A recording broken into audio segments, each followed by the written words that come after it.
Assalamualaikum warahmatullahi wabarakatuh. Alhamdulillahirabbil alamin. Assalatu wassalamu ala asyrofil anbiya'i wal mursalin wa ala alihi wa ashabihi ajmain, amma ba'du.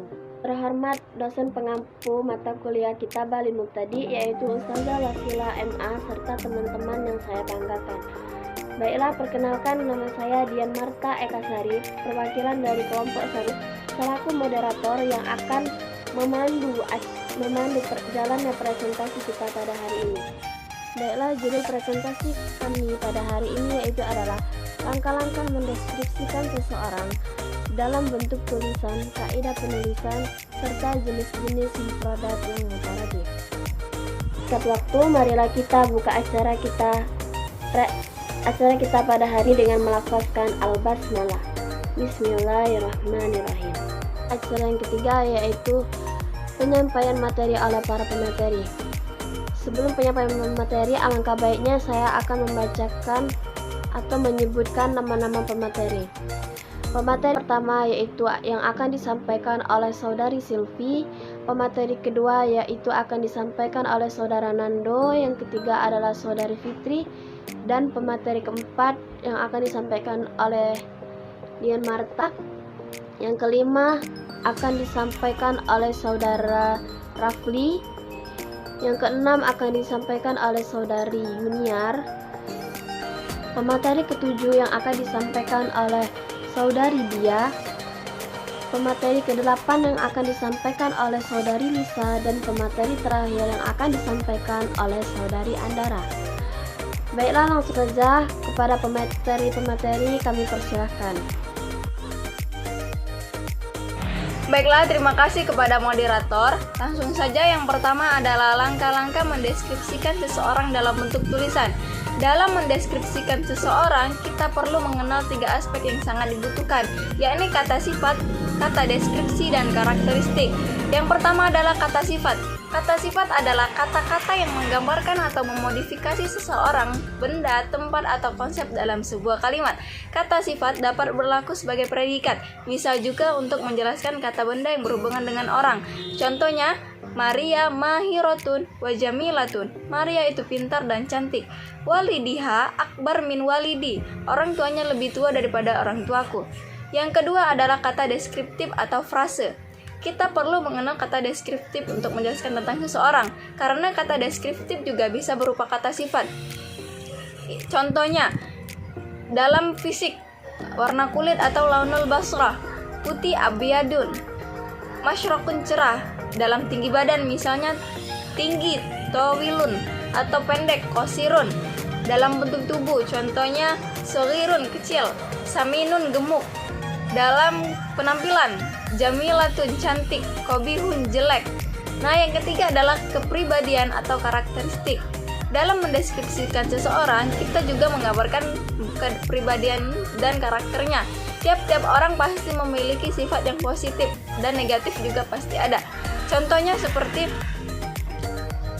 sopan, mu'addabun, jujur, shodiqotun, rajin, mujtahidun. Contoh sifat yang negatif, egois, ananiyah, sombong, mutakabbarun, pelit, bakhilun.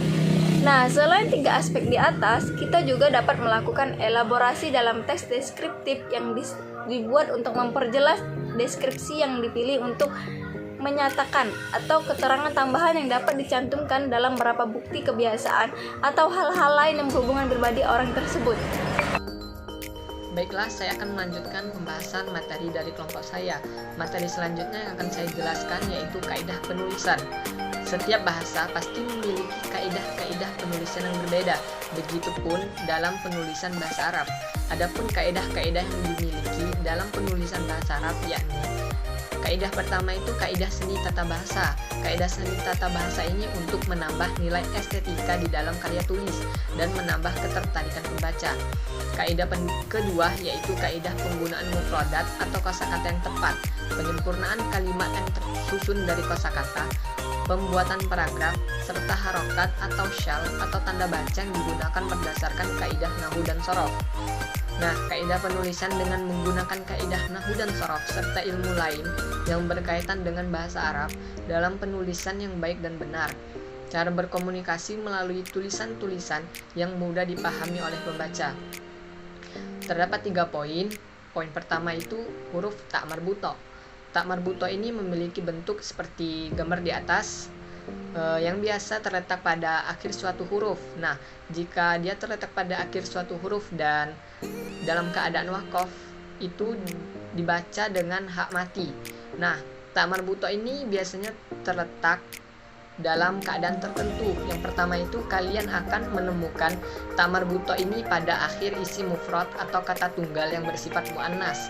Misalnya seperti kata berikut: Aisyah atau Aisyatun, syajaratun atau syajarah, makatun atau makah. Kemudian tak marbuto juga biasanya terletak pada akhir jamak taksir, tetapi yang mufrad bukan tak maftuhah atau tak terbuka. Tak maftuhah ini akan dibahas oleh poin kedua. Nah, contoh dari tak marbuto yang terletak pada akhir jamak taksir ini contohnya qodotun atau qodoh, arotun atau aroh, hudatun atau hudah. Nah, yang ketiga itu tak marbuto ini juga bisa ditemukan pada akhir sebagian isim alam yang bersifat muzakkar. Misalnya seperti kata hamzatun, usamatun, atiyatun atau atiyah. Nah, tak marbuto yang terakhir itu tak marbuto itu juga bisa terletak pada akhir sebagian isim ajemi seperti contoh berikut: al-sakandariyatun atau al-sakandariyah, al-barohiniyah. Poin kedua, huruf ta maftuha. Nah, jadi ta maftuha ini akan dibaca ta jika bersambung atau ketika berhenti dengan kalimat sesudahnya ia akan tetap dibaca ta apabila berharokat fathah, kasroh, dan doma. Menjadi ta maftuha jika ta asli terletak pada akhir suatu kata sekaligus merupakan bagian asli dari kata, baik itu pada fiil atau kata kerja, isim, dan huruf. Kemudian terdapat pada ta domir, pada fiil madi yakni domir mutakallim, mukhatab, dan mukhatabah. Contohnya akaltu, rosamta. Selanjutnya pada ta ta'nis atau ta yang menunjukkan muannas yang terdapat pada fiil madi yaitu katabat, jalasat. Terakhir terletak pada ta jama' muannas salim, misalnya muallimatu, at-thalibatu, al-fatimatu. Kemudian poin ketiga yaitu penulisan hamzah mutatorrifa. Huruf hamzah yang ada pada bagian atas ujung alif, waw, serta ya, misalnya seperti kata berikut: man sya'a, malja'a, naba'a. Adapun contoh hamzah yang terletak di atas wahyu yaitu lu'lu'u, yajri'u, ju'ju'u, bu'bu'u. Sedangkan contoh hamzah di atas ya yaitu yunshi'u, syati'u. Dan terakhir contoh hamzah yang terletak lurus dengan huruf terakhir adalah buto'un, syai'un, fi'un, hawaun. Baiklah, saya akan melanjutkan presentasi dari saudari Fitri. Di sini saya akan menjelaskan jenis-jenis mufradat yang mutaradif. Pengertian mutaradif banyak memiliki definisi menurut beberapa para ahli. Menurut Al-Jurjanji, beliau berpendapat bahwasanya mutaradif itu ialah suatu ungkapan yang memiliki satu pemahaman.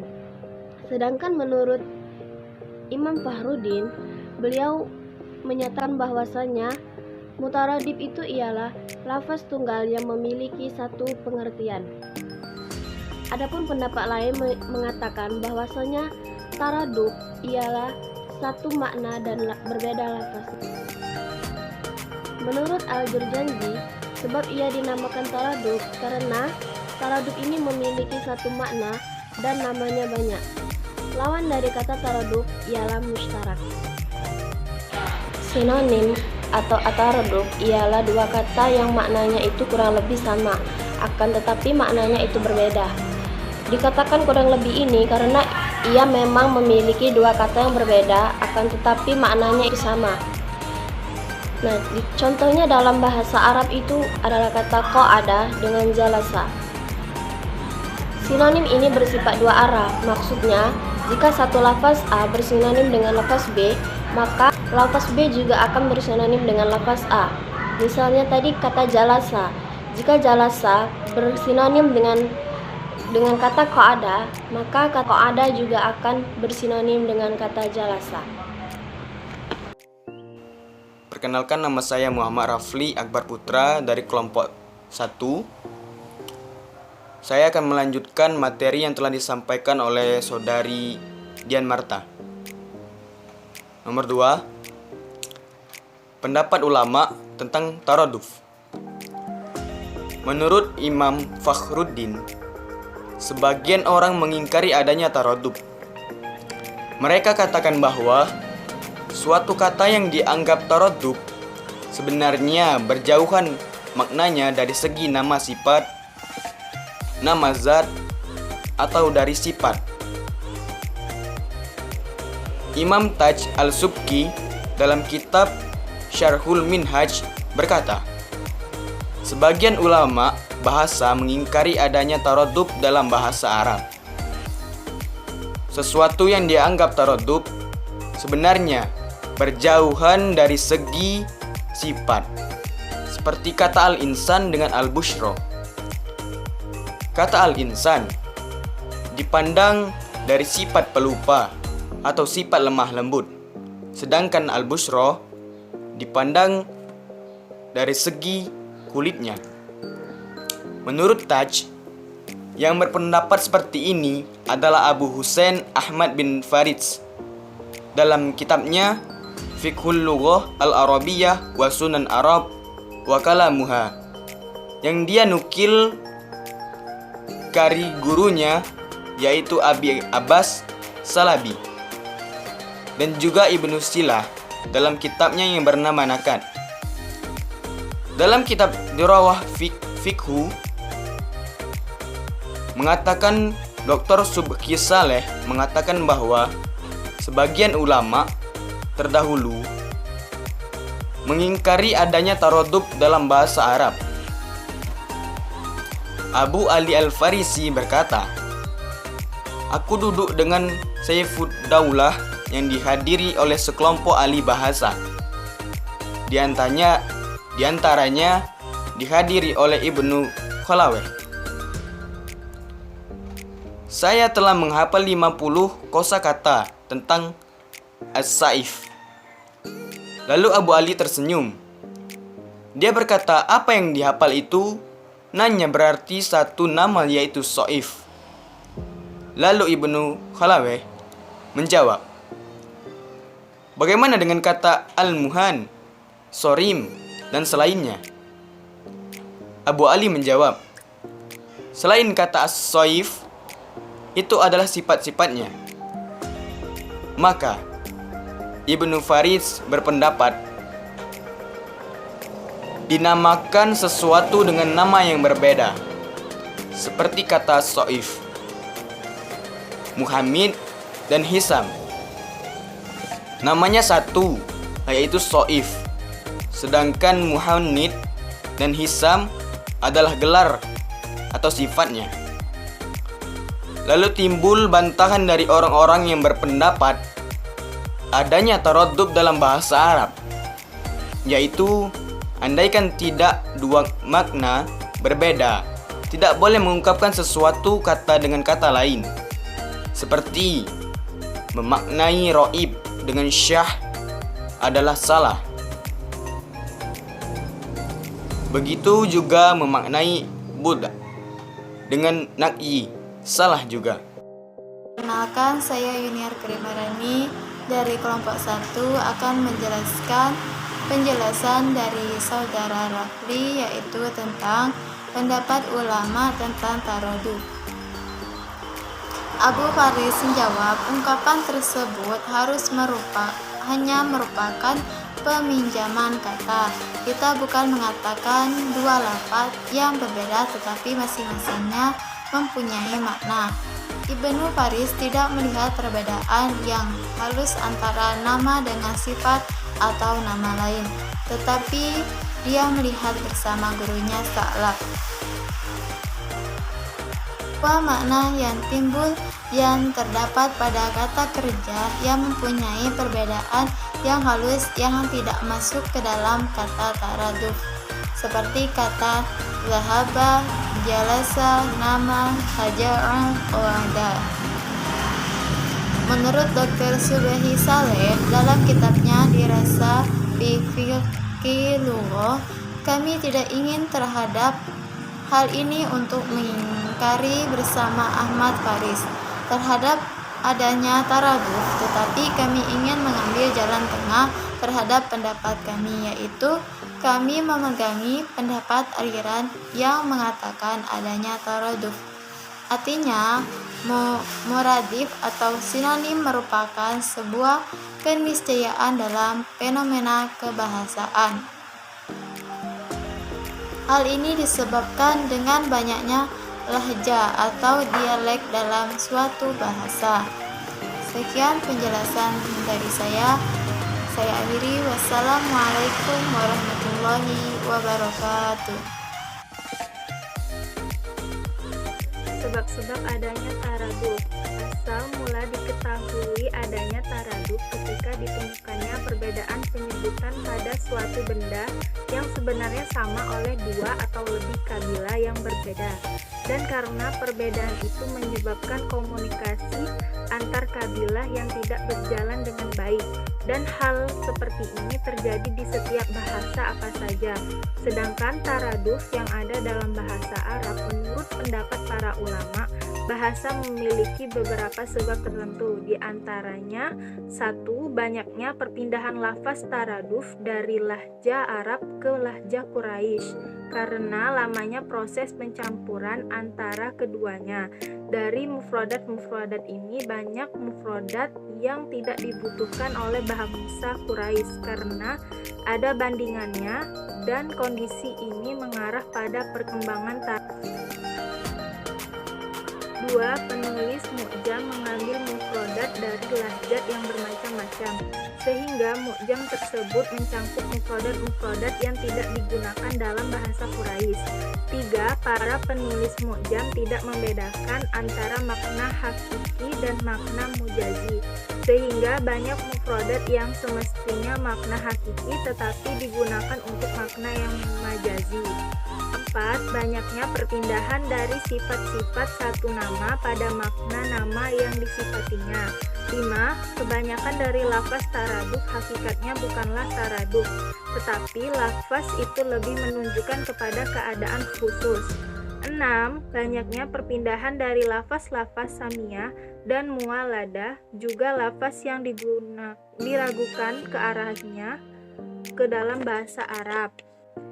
7. Banyaknya tasrif, kekeliruan penulisan dalam buku-buku bahasa Arab terdahulu, khususnya ketika tulisan Arab luput dari syakal, titik, dan harakat.